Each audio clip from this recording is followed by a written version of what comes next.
യേശുവെ നന്ദി, യേശുവെ സ്തുതി, യേശുവെ സ്തോത്രം. ദൈവമാതാവ് ജീവനോടെ പ്രത്യക്ഷപ്പെട്ട ഈ അൾത്താരയിൽ നിന്ന് സാക്ഷ്യം പറയാൻ സഹായിച്ച മാതാവിനും തിരുക്കുമാരനും 1000 നന്ദി. മാതാവിൻ്റെ പ്രത്യക്ഷീകരണത്തിൻ്റെ സാക്ഷിയാക്കി മാറ്റിയതിനും 1000 നന്ദി. എൻ്റെ പേര് രമ്യ. ഞാൻ പത്തനംതിട്ട ജില്ലയിലെ വള്ളിക്കോട് എന്ന് പറഞ്ഞ സ്ഥലത്തു നിന്നാണ് വരുന്നത്. ഞാൻ ആദ്യമായി കൃപാസനത്തെ പറ്റി അറിയുന്നത് ഞാൻ ഹൈദരാബാദ് ഹോസ്റ്റലിൽ നിന്ന സമയത്ത് കൂട്ടുകാർ പറഞ്ഞാണ് അറിയുന്നത്. അതുകൊണ്ട് തന്നെ എൻ്റെ അനിയത്തി പറഞ്ഞു, അങ്ങനെയാണ് ആദ്യമായിട്ട് അറിയുന്നത്. അപ്പം ഞാൻ നാട്ടിലോട്ട് വിളിച്ച് അമ്മയോട് പറഞ്ഞു ഇങ്ങനെ ഉടമ്പടി എടുക്കണമെന്ന് പറഞ്ഞു. അങ്ങനെ എൻ്റെ അമ്മയാണ് ആദ്യമായിട്ട് ഇവിടെ വന്ന് ഉടമ്പടി എടുത്തത്. അപ്പോൾ ഒരു വീട്ടിൽ ഒരാൾക്ക് മാത്രമേ ഉടമ്പടി എടുക്കാൻ പറ്റുള്ളായിരുന്നു. അത് കഴിഞ്ഞ് 2023 ഞാൻ നാട്ടിൽ വന്നപ്പോൾ ഞാൻ ആ ഉടമ്പടി ഏറ്റെടുക്കുകയും ഇപ്പം ഇത് 11ാമത്തെ വട്ടമാണ് ഞാനിവിടെ ഉടമ്പടി പുതുക്കുന്നത്. മാതാവ് എനിക്ക് ഒരുപാട് അനുഗ്രഹങ്ങൾ തന്നു. അനുഗ്രഹങ്ങൾ പറയാനായിട്ടാണ് ഞാനിപ്പോൾ ഇവിടെ നിൽക്കുന്നത്. ആദ്യമായിട്ട് എനിക്ക് പറയാനുള്ളത്, എനിക്ക് OET പാസ്സായ സാക്ഷ്യമാണ്. ഞാൻ 2020 മുതൽ OETക്ക് വേണ്ടി ട്രൈ ചെയ്യുമായിരുന്നു. എപ്പോഴും വളരെ അടുത്ത സ്കോർ കിട്ടും, പക്ഷേ റിക്വയർ സ്കോർ കിട്ടത്തേ ഇല്ലായിരുന്നു. അങ്ങനെ ഞാൻ ഇവിടെ വന്ന് ഉടമ്പടി എടുത്തതിൻ്റെ ഫലമായിട്ട് ഞാൻ ഈ റീസെൻ്റായിട്ട് 2025 മാർച്ചിൽ OET എഴുതുകയും അപ്പോൾ സ്കോർ നോക്കിയപ്പോൾ എനിക്ക് 20 മാർക്കിൻ്റെ കുറവ് വരികയും ചെയ്തു. അങ്ങനെയാണ് ഞാനൊരു സാക്ഷ്യം കേട്ടു മാൾട്ടയിലോട്ട് അപ്ലൈ ചെയ്യുന്ന കാര്യം. അങ്ങനെ 3 മാസങ്ങൾക്ക് ശേഷം എന്നാൽ മാൾട്ടയിലോട്ട് കൊടുക്കാമെന്നോർത്ത് ഞാൻ സ്കോർ കാർഡ് ഡൗൺലോഡ് ചെയ്തപ്പോൾ എനിക്ക് അയർലൻഡിന് പോകാനുള്ള സ്കോറുണ്ടെന്ന് ഞാൻ 3 മാസങ്ങൾക്ക് ശേഷമാണ് അറിഞ്ഞത്. ശരിക്കും വിശ്വസിക്കാനേ പറ്റിയില്ല. ഞാൻ ഒരിക്കലും പ്രതീക്ഷിച്ചില്ല എനിക്ക് ഇത്രയും മാർക്ക് കിട്ടുമെന്ന്. എല്ലാത്തിനും നല്ല മാർക്കുണ്ടായിരുന്നു. അങ്ങനെ മാതാവ് എനിക്ക് വലിയൊരു അനുഗ്രഹം ചെയ്തു. ഒരിക്കലും എനിക്ക് വിശ്വസിക്കാനേ പറ്റുന്നില്ലായിരുന്നു. അങ്ങനെ എനിക്ക് അയർലൻഡിൽ പോകണം എന്നുള്ള ഭയങ്കര വലിയ സ്വപ്നമായിരുന്നു. അങ്ങനെ ഞാൻ അയർലൻഡിൽ അപ്ലൈ ചെയ്തു. അപ്പം എല്ലാവരും പറഞ്ഞു അയർലൻഡിൽ ഇപ്പം ഒന്നും വേക്കൻസിയേ ഇല്ല. അപ്പോൾ ഞാൻ മാതാവിൻ്റെ അടുത്ത് മുട്ടുകുത്തി പ്രാർത്ഥിച്ചു, മാതാവ് എനിക്ക് നല്ലൊരു ഹോസ്പിറ്റലിൽ ജോലി തരണം. അങ്ങനെ മുട്ടിപ്പായിട്ട് പ്രാർത്ഥിച്ചതിൻ്റെ ഫലമായിട്ട് എനിക്കിപ്പോൾ അയർലൻഡിലെ അത്യാവശ്യം നല്ലൊരു ഹോസ്പിറ്റലിൽ തന്നെ നല്ല സാലറിയിൽ മാതാവ് ജോലി നൽകി അനുഗ്രഹിച്ചു. അതൊരിക്കലും എൻ്റെ കഴിവല്ല, not by merit but the grace of God ഞാൻ ഉറച്ചു വിശ്വസിക്കുന്നു. അതുപോലെ തന്നെ ഇൻ്റർവ്യൂവിൻ്റെ സമയത്താണെങ്കിലും എനിക്ക് ആദ്യമായിട്ട് ഞാൻ ഇൻ്റർവ്യൂ ഷെഡ്യൂൾ ചെയ്തപ്പം അത് അറ്റൻഡ് ചെയ്യാൻ പറ്റിയില്ല. 9 പേര് കൂടി ഇൻ്റർവ്യൂ ആയിരുന്നു. അത് അറ്റൻഡ് ചെയ്യാൻ പറ്റിയില്ല നെറ്റിൻ്റെ ഇഷ്യൂ കാരണം. അത് കാരണം അവർ റീഷെഡ്യൂൾ ചെയ്തു തന്നു. അന്നേരം എൻ്റെ നാട്ടിലെ 6 മണി സമയമാണ് അവരെന്നോട് ആദ്യം പറഞ്ഞത്. അപ്പോൾ 5:30 ആയപ്പോൾ ഞാൻ ഓർത്തൊരു കൊന്ത ചൊല്ലാമെന്ന് ഓർത്ത് മുട്ടുമേ നിന്ന് കൊന്ത ചൊല്ലിയ സമയത്താണ് എന്നോട് ആരോ പറയുകയാണ് ഇപ്പം 5:30 ഇൻ്റർവ്യൂ എന്ന് പറയുകയാണ്. അപ്പം ഞാൻ ഓടിപ്പോയി നെറ്റ് ഓൺ ചെയ്തപ്പം കണക്റ്റ് ആവുന്നില്ല. അപ്പം സമയം നോക്കിയപ്പം ഐറിഷ് ടൈം കറക്റ്റ് സമയമായിരുന്നു 5:30. അങ്ങനെ ഞാൻ എന്ത് ചെയ്ത നെറ്റ് ഓപ്പൺ ചെയ്യുന്നില്ല. അങ്ങനെ എൻ്റെ മകൻ ഓടി വന്ന് ഉപ്പിട്ടപ്പം പെട്ടെന്ന് നെറ്റ് ഓൺ ആവുകയും എനിക്ക് ഇൻ്റർവ്യൂ അറ്റൻഡ് ചെയ്യാനും പറ്റി. അങ്ങനെ എനിക്ക് ആ ഹോസ്പിറ്റലിൽ കിട്ടുകയും ഈ മാതാവിൻ്റെ അനുഗ്രഹത്താൽ ഞാനിപ്പോൾ ഏപ്രിൽ 1-ാം തീയതി അയർലൻഡിന് പോവുകയാണ്. അവിടെ ചെന്നിട്ട് ഇനി ഒരു എക്സാമുണ്ട്. മാതാവ് അതിൽ എന്നെ വിജയിപ്പിക്കുമെന്ന് ഞാൻ ഉറച്ചു വിശ്വസിക്കുന്നു. എനിക്ക് ഇത്രയും അനുഗ്രഹം തന്ന മാതാവിന് 1000 നന്ദി. എൻ്റെ 2020 മുതലുള്ള ആഗ്രഹമായിരുന്നു യൂറോപ്യൻ കൺട്രി പോകണമെന്നുള്ളത്. അതാണ് മാതാവ്, സമയച്ചുരുക്കത്തിൻ്റെ മാതാവ് ഉടമ്പടി എടുത്തതിന് ശേഷം എനിക്ക് അത്ഭുതകരമായി സഹായിച്ചു തന്നു. 1000 നന്ദി മാതാവിനും തിരുക്കുമാരനും.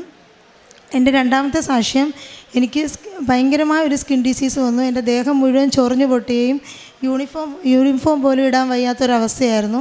ഞാൻ ഒരുപാട് ഡോക്ടേഴ്സിനെ കണ്ടു. അപ്പോൾ എല്ലാവരും എനിക്ക് മരുന്ന് തരികയും ജസ്റ്റ് മരുന്ന് പുരട്ടുമ്പം കുറയും, പിന്നെ അതുപോലൊക്കെ തന്നെ വരും.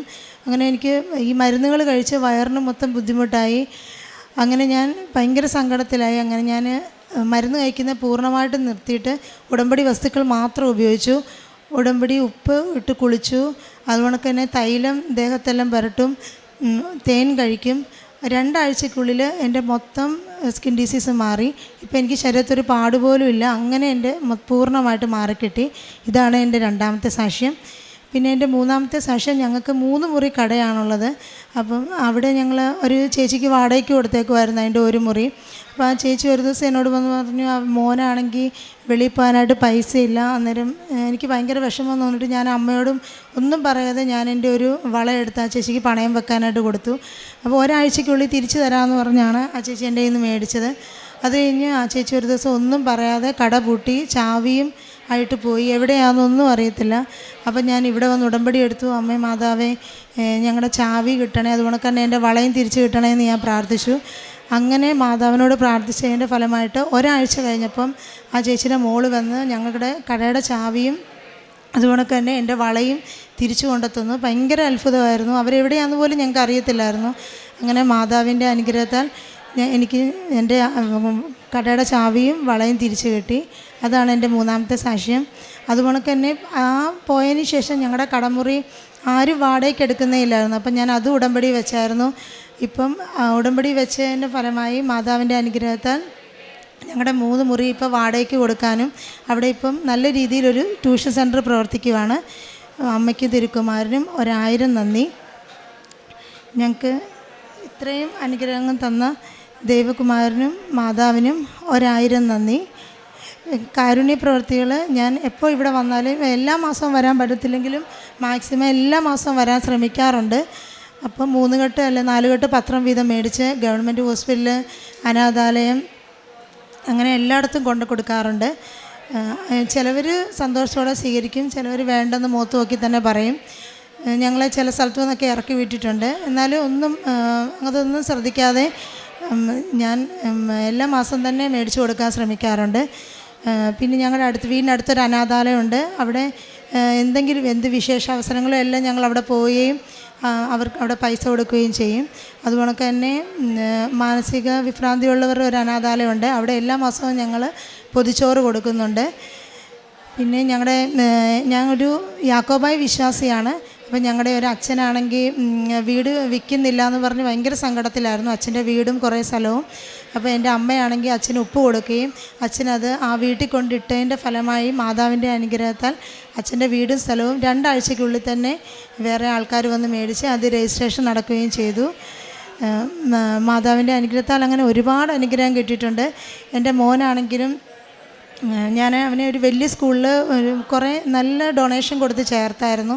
അത് കഴിഞ്ഞപ്പോഴാണ് കേന്ദ്രീയ വിദ്യാലയത്തിൽ അഡ്മിഷൻ ഇങ്ങനെ ഉണ്ടെന്നറിഞ്ഞ് അങ്ങനെ വെറുതെ അപ്ലൈ ചെയ്തപ്പോൾ തന്നെ ഞങ്ങളൊരു ഗവൺമെൻറ് എംപ്ലോയി അല്ല, എന്നിരുന്നിട്ട് തന്നെ ജനറൽ കാറ്റഗറിയിൽ എൻ്റെ മകൻ അവിടെ അഡ്മിഷൻ റെഡി ആവുകയും അതിനൊപ്പം തന്നെ ഞാൻ പ്രൈവറ്റ് സ്കൂളിൽ കൊടുത്ത മുഴുവൻ ഫീസും എനിക്കവർ തിരിച്ചു തരികയും ചെയ്തു. അവരങ്ങനെ ആർക്കും കൊടുത്ത ഫീസ് തിരിച്ചു തരുന്നതല്ല, അവരെനിക്ക് ഡൊണേഷൻ ഉൾപ്പെടെ മൊത്തം ഫീസ് തിരിച്ചു തരികയും ഇപ്പോൾ കേന്ദ്രീയ വിദ്യാലയത്തിൽ വളരെ ചെറിയ ഫീസിലാണ് എൻ്റെ മകൻ പഠിക്കുന്നത്.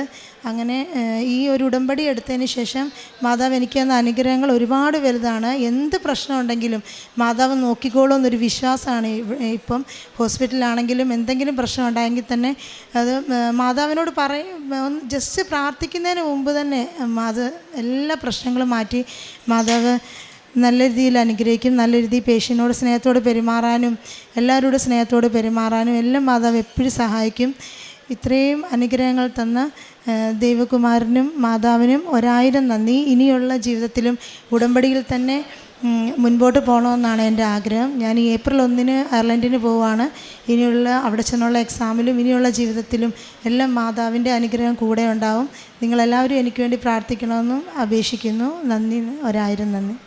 ഞങ്ങൾക്ക് ഇത്രയും പറഞ്ഞാൽ തീരാത്തത്ര അനുഗ്രഹങ്ങൾ തന്ന അമ്മ മാതാവിന് ഈശോയ്ക്കും കോടാനുകോടി നന്ദി പറയുന്നു. തൻ്റെ തൂവല് കൊണ്ട് അവിടുന്ന് നിന്നെ മറച്ചുകൊള്ളും. അവിടുത്തെ ചിറകുകളിൽ കീഴിൽ നിനക്ക് അഭയം ലഭിക്കും. അവിടുത്തെ വിശ്വസ്തത നിനക്ക് കവചവും പരിചയവുമായിരിക്കും. സങ്കീർത്തനം 91:4 സ്കിൻ ഡിസീസ് വന്ന് പല പ്രാവശ്യം ട്രീറ്റ്മെൻറ്റ് ചെയ്തപ്പോഴും മരുന്ന് കഴിച്ചതിന് ശേഷമെല്ലാം ടെമ്പററി റിലീഫ് ആയിരുന്നപ്പോഴും ഉടമ്പടി വസ്തുക്കൾ പിന്നീട് മാത്രം ഉപയോഗിക്കുകയായിരുന്നു. ആ ഉടമ്പടി വസ്തുക്കൾ പ്രാർത്ഥിച്ച് വിശ്വാസ പ്രമാണം ചൊല്ലി ഉപയോഗിച്ചതിൻ്റെ ഫലമായിട്ടാണ് ഈ മകൾക്ക് ആ സ്കിൻ ഡിസീസ് പൂർണ്ണമായിട്ട് രോഗസൗഖ്യം ലഭിച്ചത്. വിശ്വാസത്തോടെ ഒരു കൂടെ ഉണ്ടായിരുന്ന ഒരു ആവശ്യ നേരത്ത് ഒരു മകളെ സഹായിച്ചപ്പോൾ ഒരു സ്വർണ്ണ വള കൊടുത്തിരുന്നു. 1.5 വർഷത്തോളം ആ വള തിരിച്ചു കിട്ടാനായിട്ട് ഈ മകൾ ശ്രമിച്ചിരുന്നു. പക്ഷെങ്കിൽ അത് സാധിച്ചില്ല. ഉടമ്പടി എടുത്തപ്പോൾ ഒരു നിയോഗമായി സമർപ്പിച്ച് അങ്ങനെ പ്രാർത്ഥിച്ചപ്പോൾ 1.5 വർഷം കിട്ടാതിരുന്ന കാര്യമാണ് ഉടമ്പടി എടുത്ത ഉടനടി ഈശോ അമ്മയും ചേർന്ന് നിന്ന് ഈ മകൾക്ക് ആ സ്വർണ്ണവള തിരിച്ചു കൊടുക്കുകയും പിന്നെ ആ വാടക കൊടുക്കാനായിട്ട് മറ്റ് വ്യക്തികളെ കാണുവാനും അവർക്കൊരു നല്ല രീതിയിൽ ആ ബിസിനസ് മുന്നോട്ട് കൊണ്ടുപോകാനായിട്ട് സാധിക്കുകയും ചെയ്തത്. ഇതെല്ലാമാണ് ഉടമ്പടി മക്കളുടെ ജീവിതത്തിൽ തൂവലുകളുടെ സംരക്ഷണവും ചിറകളിന് കീഴിൽ ഒരു അഭയവും ലഭിക്കുന്ന മക്കളുടെ ജീവിതത്തിലുള്ള സാക്ഷ്യങ്ങളാണ്. ഈശോയും അമ്മയും കൂടെ ഉള്ളപ്പോൾ നമുക്കൊന്നും ഭയപ്പെടേണ്ട ആവശ്യമില്ല. ഉടമ്പടി പാലിക്കുമ്പോൾ ജീവിതത്തിൽ പല മാറ്റങ്ങളും പല അനുഗ്രഹങ്ങളുമാണ് നമ്മുടെ ജീവിതത്തിൽ വന്നുകൊണ്ടിരിക്കുന്നത്. നമ്മുടെ ജീവിതത്തിലും ദൈവത്തിൻ്റെ ചിറകിൻ കീഴിൽ നമുക്കും അഭയം തേടാം. പരിശുദ്ധ അമ്മയുടെ ഇടപെടലിലൂടെ ഈ സംരക്ഷണം അനുഭവിക്കാനുള്ള കൃപയ്ക്കായി നമുക്കും പ്രാർത്ഥിക്കാം. രമ്യ രാജുവിനും കുടുംബത്തിനും ലഭിച്ച എല്ലാ അനുഗ്രഹങ്ങൾക്കും നമുക്ക് കരങ്ങളടിച്ച് ദൈവത്തെ മഹത്വപ്പെടുത്താം. യേശുവേ നന്ദി, യേശുവേ സ്തുതി, ആവേ മരിയ. അത്യപൂർവ ദൈവാനുഭവങ്ങൾ ഇനി നിങ്ങൾക്കും സ്വന്തം. ഈ യൂട്യൂബ് ചാനൽ ഇതുവരെ സബ്സ്ക്രൈബ് ചെയ്തിട്ടില്ലെങ്കിൽ ഇപ്പോൾ തന്നെ സബ്സ്ക്രൈബ് ചെയ്യുക. ഈ വീഡിയോ ഇപ്പോൾ തന്നെ നിങ്ങളുടെ സുഹൃത്തുക്കൾക്ക് ഷെയർ ചെയ്തുകൊണ്ട് കർത്താവിൻ്റെ പ്രേക്ഷിതരാകുക.